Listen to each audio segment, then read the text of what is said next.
Alright, I'm Yoko, and this is a M8 quote-unquote guide, sort of. It's mostly for statics who want to push out a week 1 clear or something. This is not meant to be for PF in any way, and this is, keep in mind, a very early thing that I'm making right after I cleared. So some information might be a little inaccurate, but for the most part, this will just be an explanation of mechanics and what we did. So, let's begin. Let's start. First things first, it's gonna do a raid wide, and then it's gonna do a plus or an X with an in or an out. If we skip a bit, it's Wind Fang. Win is in a donut, and then it's going to do plus. The way you can see what it does is if we take a look at these little blasters that the boss has around him, it's going to be in a way that shoots all the cardinals or shoots all the intercardinals. And it has different other patterns too. Stone Fang is out and spread, and it can also do an X, where it would be shooting the intercardinals, like this, which means the cardinals are safe. I'm going to put up a diagram on screen really quickly to just show all the different possible patterns.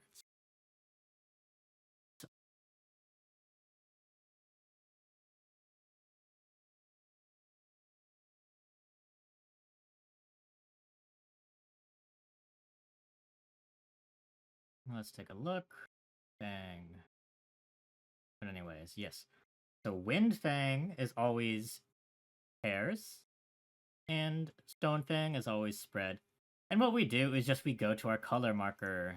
So look, 1 and 3 are paired together, 4 and D are paired together, 3 and C are paired together, and B and 2 are paired together. That way we always have a place to go, whether it's card or intercardinal, or out and spread, or in and pairs. After that gets done, it's going to do Eminent Rain or Revolutionary Rain. Eminent Rain is a conal from where he dashes, and Revolutionary Rain is a chariot or a big giant get out from where he dashes. Each of these will have 1-1-3-3 cleaves. What I mean by 1-1-3-3 is based on how many people need to take this cleave. So healers, as you can see, I'm going to go back like 2 frames. Healers are stacked up with their respective DPS, 1 on each side, and tanks are taking it solo. These are busters, but they're like kind of mini busters, so just put like half mit on it. And the tank busters are specifically based off aggro.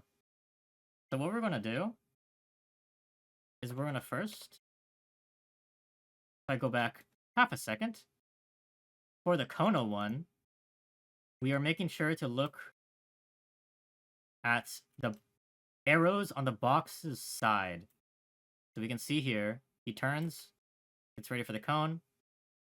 And what I'm going to do, I'm looking for this cone, this little arrow as a healer. And on some other side, look for that little arrow.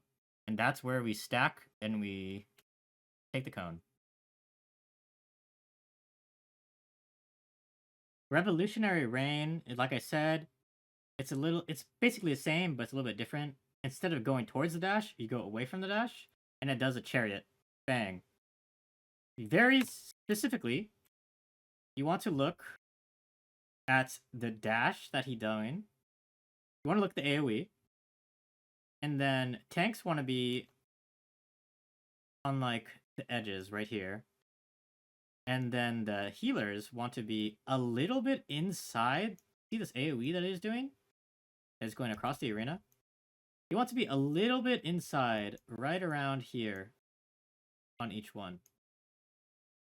And the reason for this is because, as we watch, he does it chariots and big cleaves. These tank cleaves are huge. They are bigger than the healer ones. Tank cleaves go like this, but healer ones only about this much. The healers have to be a little bit in, and tanks have to be out. We did this based looking off where he dashed to. But you can do it however you want, just as long as everyone's on the same page.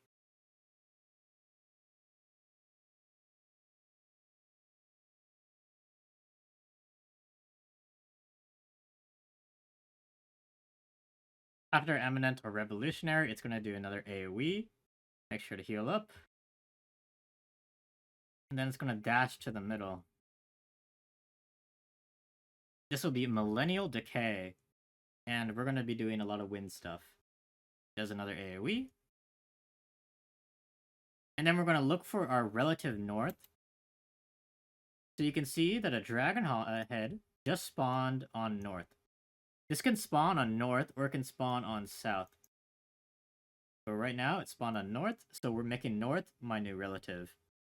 And then I'm going to be looking if it's clockwise or counterclockwise. The second one spawned on 1, which means that they're spawning clockwise. And then there's also a knockback during this. So what we're going to look for is either DPS or supports can get these spreads. And anyone who's not, you just need to go left, right of the boss. So we're going to have supports in this case, because they got the spread first, get knocked back like this. And DPS get knocked back like this. And the reason for that is, of course, these heads that spawned do a giant laser through the middle. And then it's going to do another giant laser through the middle.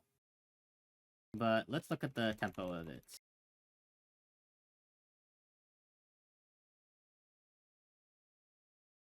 It gets knocked back. And then whichever roll didn't get that, the initial one, now get the next one. So all this really does is these dragon heads will either start shooting things clockwise or counterclockwise, and everyone just needs to rotate with it. After that will be dragon heads plus another knockback, and then there are towers. These towers, they can spawn intercard or they can spawn card. And what we did is we just had true color markers. Because these tethers on the heads are based off support or DPS, so they're role-based. Everything in here is role-based. And of course, the heads just need to be stretched far, and the towers need to be knocked back into. And then it is tracking tremors. This is an 8-hit stack that hurts really badly. You should have at least 40% or 50% on this. And then an AoE after.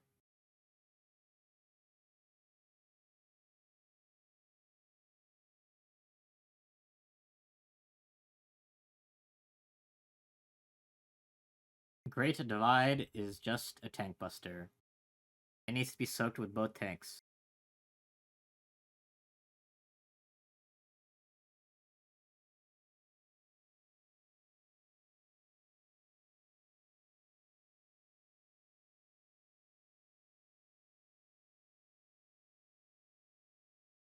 What it's going to do, it's going to spawn 2 giant pillars.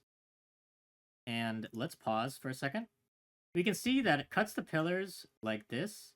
So that means this one is going to break open like that, and like that, and like this, and like this.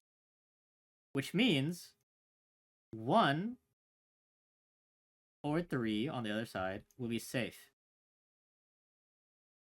And the way we determine which side to go to is by looking at these little conals.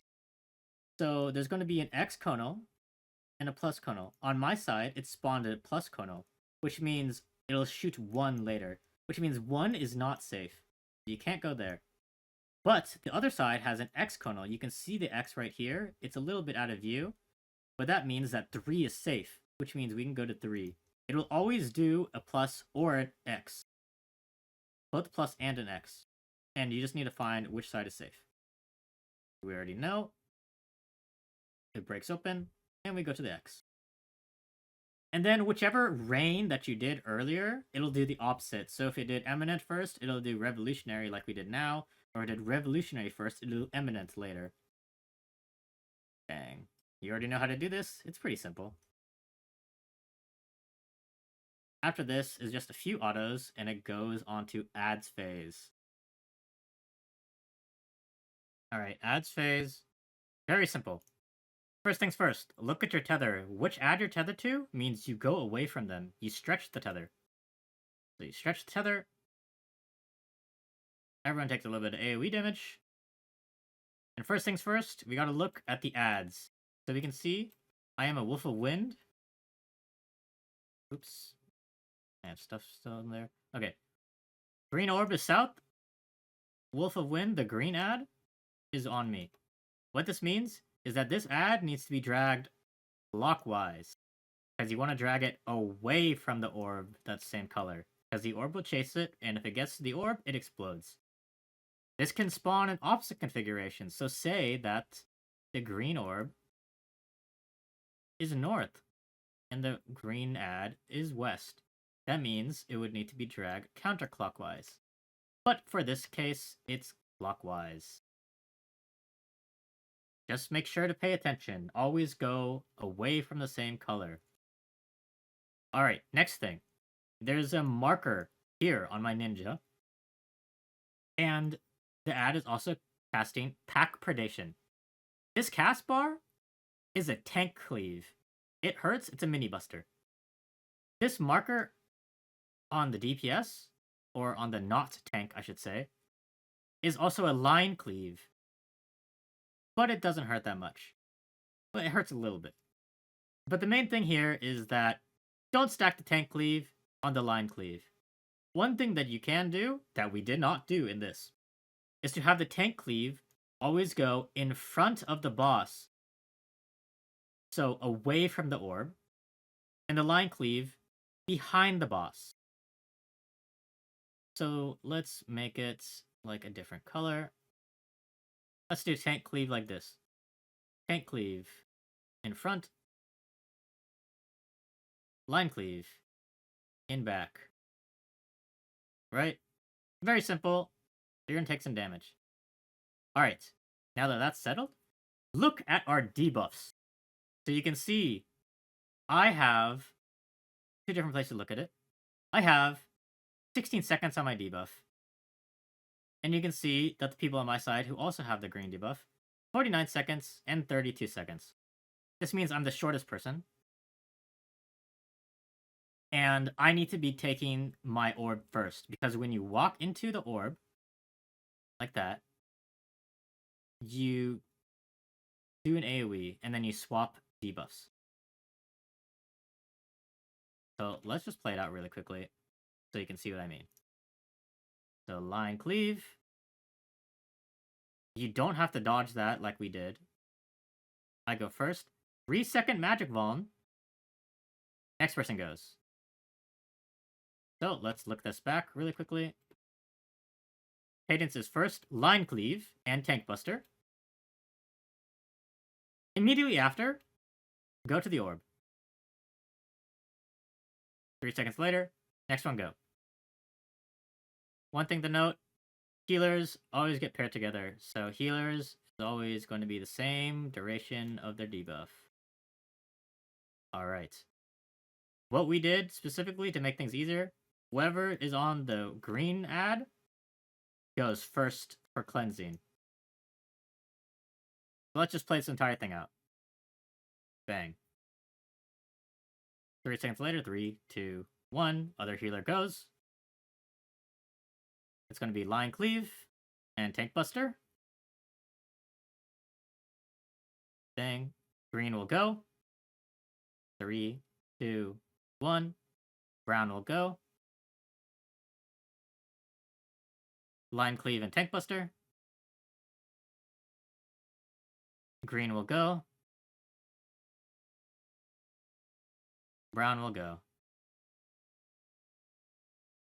You may have noticed that the ad here is 32% right now. And then it drops down. This is because every time you take one of these orbs, it drops their respective ad by 20%. One big note to listen to, very important. If this ad dies before all the cubes and spheres are cleansed, it will wipe you, so you might need to hold a little bit. But other than that, that's basically the ads phase. Just like Firewall and Omega.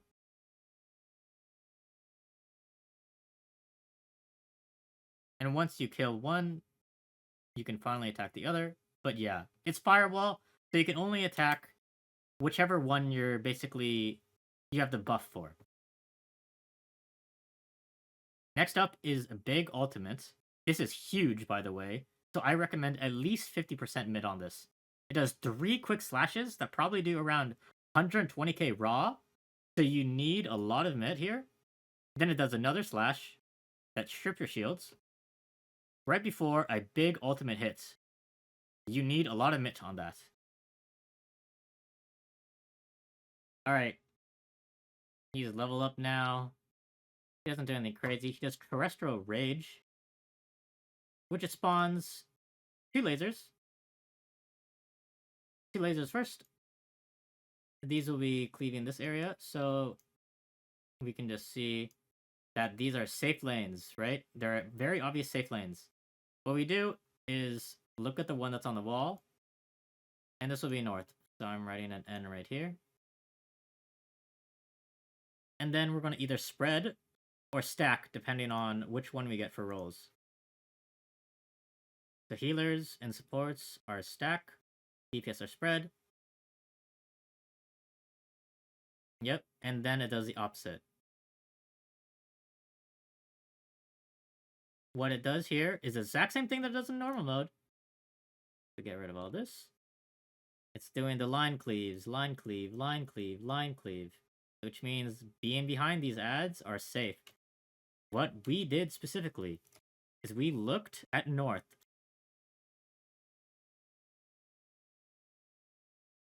And you can see. First one north, clockwise. That's where the stack goes. Everyone else looks either clockwise 1, add after this one, counterclockwise 1, counterclockwise 2, kind of like snakes in Abyssos. So I am the first counterclockwise from north. So I would be getting this ad and hiding behind it. You have to designate this self with your own static, but it's really not that bad. Cleave, rotate clockwise, half a tick, another cleave. Exactly the same as normal mechanic.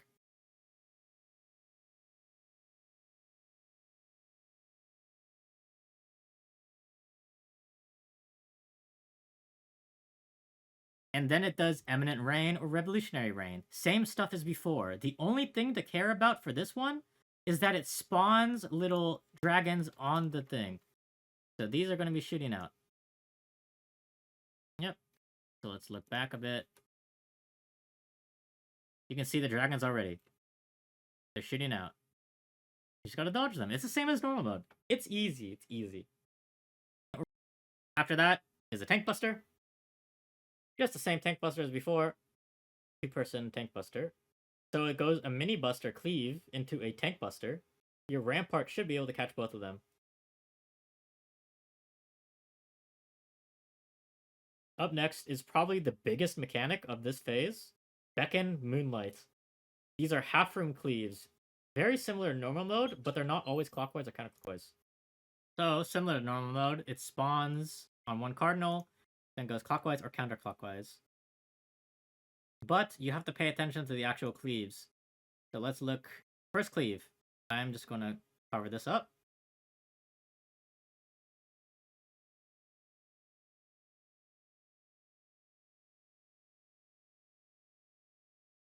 Alright. What we can see here. This first cleave, everything is bad. This means we technically have half of room to work with before the second cleave goes out later. But there are spreads and there are stacks. It's roll-based, yet again, so DPS or support all get spread or all get stack. What this means, you have half room to work with, but there is one safe quadrant. I'm going to make the safe quadrant yellow. So this safe quadrant, what we do is we assign static positions. So there's going to be one spread right here, one spread right here, one spread right here. So back left, back, and back right. And then the last person we assign as a flex. So this flex person will be over here in blue, where the half room cleave will be. The second half room cleave. I hope this is all making sense, but this is basically what we do, and you can see what goes on. So right now, it supports our first. We do back right, back left, and back center, and then one person flexes to the half room side on the second cleave. Bang. Bang. After the second cleave goes off, you'll see another set on the opposite rolls. We do back left, back right, and back center, and one person flex. After this, it'll be a normal mode mechanic. It just creates an X across the arena. Go to any cardinal. Any cardinal would be safe. And then it'll do the first mechanic of this entire fight. Stone Fang or Wind Fang, with a plus or an X. In this case, it's Stone Fang, so we'll be spread and out. After that, it's another last stacking tremors. You know, with big AoE that hurts a lot. 1, 2, 3, 4, 5, 6, 7, 8. And to an AoE raid wide. And then just kill the boss. It'll do autos until Enrage, and depending on your ad kill time, you may or may not get an extra raid wide at the end. In this case, you might see it. Yeah, you can see it start it. And that's it. That is phase 1. Alright. First things first, I skipped the cutscene because some people like to keep that, spoiler free and whatnot. And second of all, this is not a checkpoint boss. If you die here in the second phase, you have to start from the very, very beginning. The first thing you're gonna notice, 5 platforms, and everyone starts on the south platform. These teleporters are on left and right, kind of like Cloud of Darkness and whatever. And they have a 2-second cooldown right now. So once you use it, you have a 2-second cooldown. Later on, they might have a 6-second cooldown. First things first, it's going to do light party stacks. There needs to be 4 people in these or you will die. They kill you if there's only 3 or less.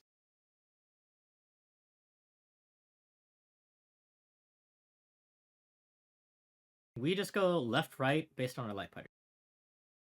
Secondly, if you ignore what goes on in this clip, there are 3 preys.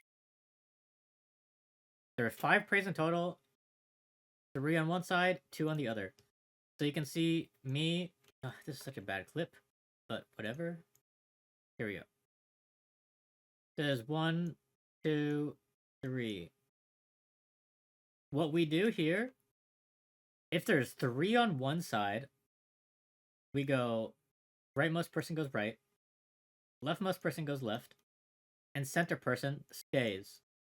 And on the right side, on the other side, where there can only ever be 2, because if there's 3 on one platform, there must be 2 on another, the person on the rightmost stays, and the person on the left goes across. And the reason for this is these preys do party damage on the entire platform. To ignore what happens here, we make a special case, and I die for it. But there are half platform cleaves during that. You can see the half platform cleaves based on the little things on the outside. You can see a little line, and I'm dead. Wind bites, which is happening right now, are platform-wide tank busters. So these tanks need to be solo, because that's all being taken up. Pretty simple concept.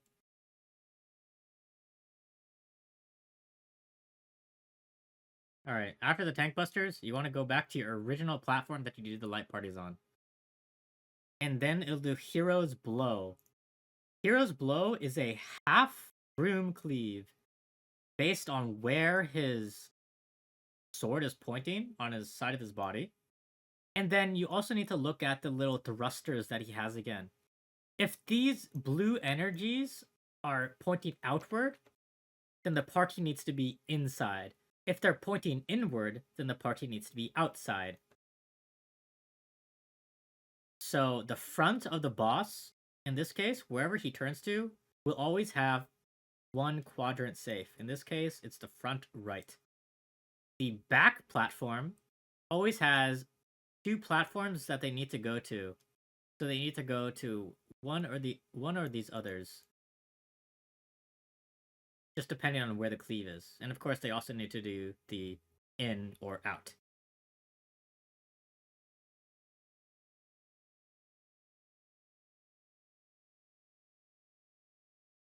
Afterwards, it's going to do the same thing as before, the Prey Conga lineup.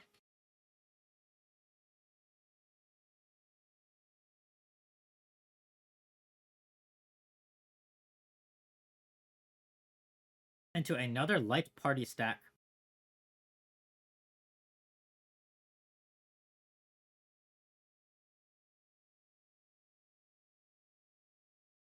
It is going to cast Moon Cleaver on one platform that people are on.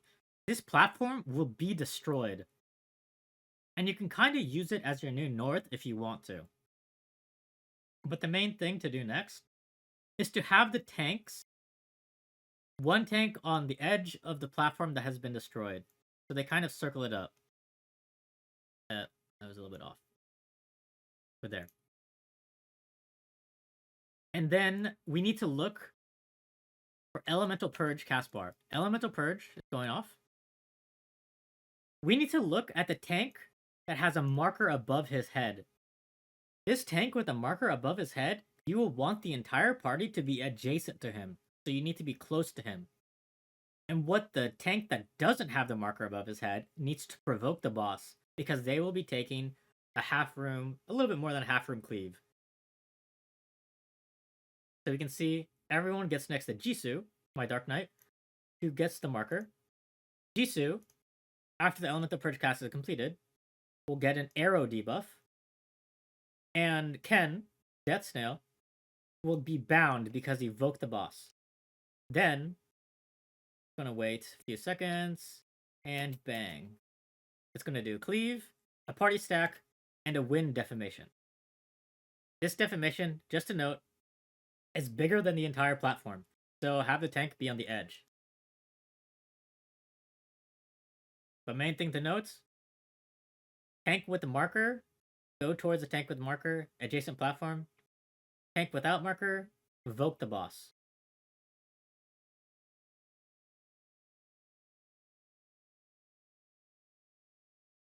Up next is Prowling Gale, and you can assign static towers for this. There are 2, 2, 2, 2 in total.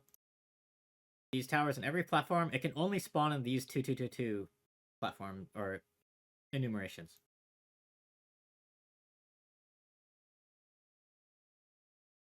All right, what we're looking for here, we're looking for the tether.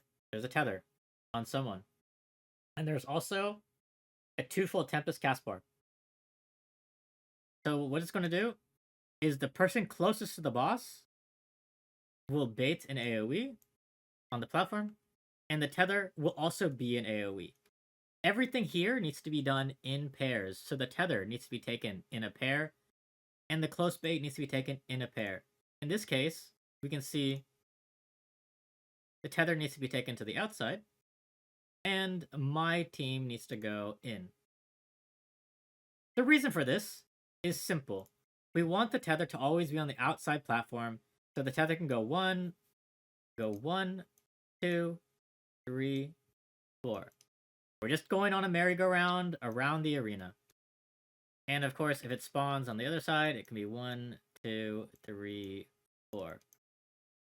The main thing to note, like what we did, 1, 2, 3, 4, is that for 1 on the 1 platform where the tether goes, the third away from them needs to go in first.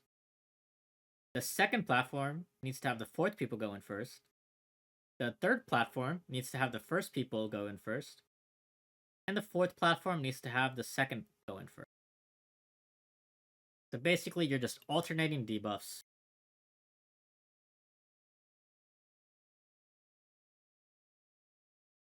Important thing to note is once the tether pair goes off, it drops a puddle that slowly expands to the size of an entire platform.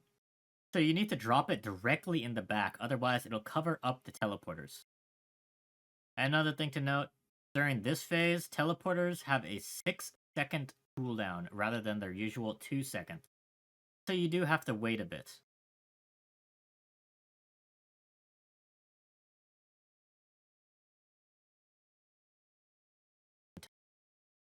After all that is done, the broken platform will respawn and it'll start what we like to call copied factory. Because if you've ever done copied factory, you will immediately be able to tell it's just that.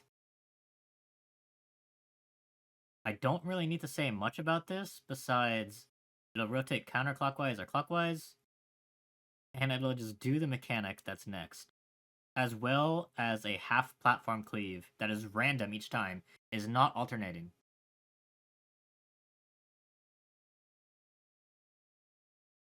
We specifically like to do that phase all in one platform to make calling things out easier. But I'm sure if you're, good, or once you get used to it, you can kind of do it on whatever platform that works. But yeah.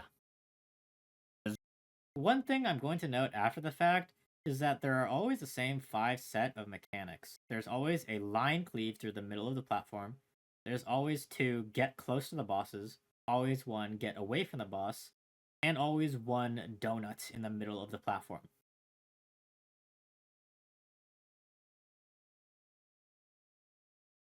After that, teleporters return back to their 2-second cooldown, and it'll be a light party stack. 4 stacks into praise yet again. Exact same stuff as earlier.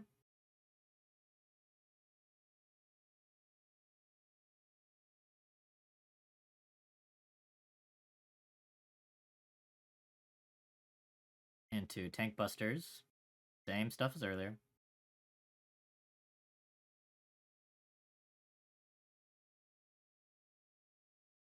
And then here's the complicated mech, depending on what strat you use. These are going to be tethers and towers. So there's going to be far tethers and close tethers, and every time during this, the teleporters are 6 seconds long. I do not recommend doing what we did. I am going to link something in here that tells you how to do this. But an important thing to note is that True South is always a 3 tower. And the 3 tower and the 2 tower can never be next to each other. Basically, what you have to do, you have to rotate tethers in a way that fills out every single thing. There is 1, 1, 1, 2, 3. In this case, we can count us as a south tower on my screen. So our tower is 2. Next tower to my right is 1. Tower to that right is 1. Tower to that right is 3. So the tower across from us is 3. And the tower to our left is 1.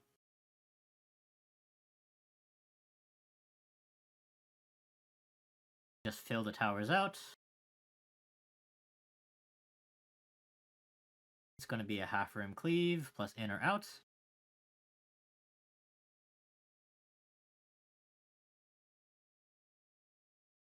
Into praise, but this time you're doing it with your new tether groups.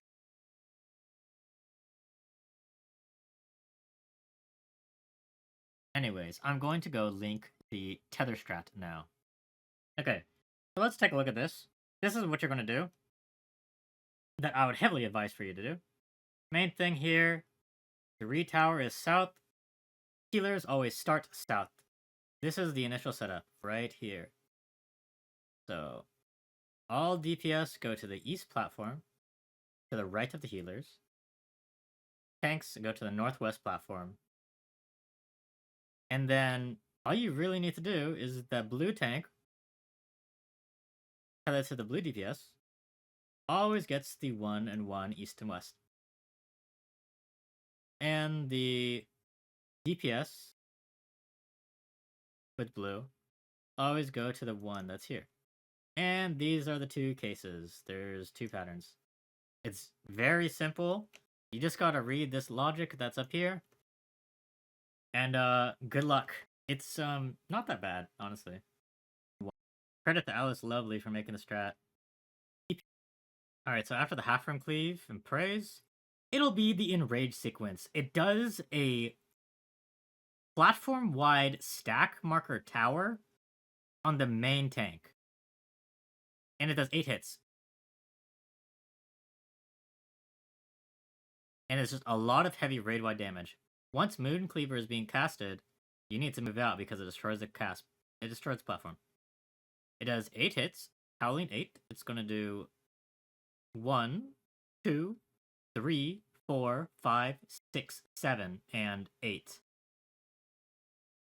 A very important thing to note, if your tanks have invuln, they can invuln the 3rd and 4th tower, so the party takes less damage overall.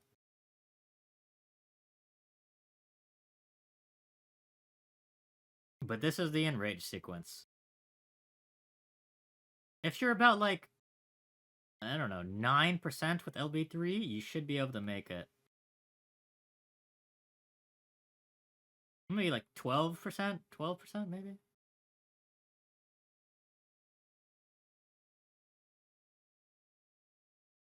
Yeah, I'm just saying worth at this point, because there's not really much to say. Last platform, got 4 damage stacks. It's going to hurt, so you make sure to use the rest of your stuff.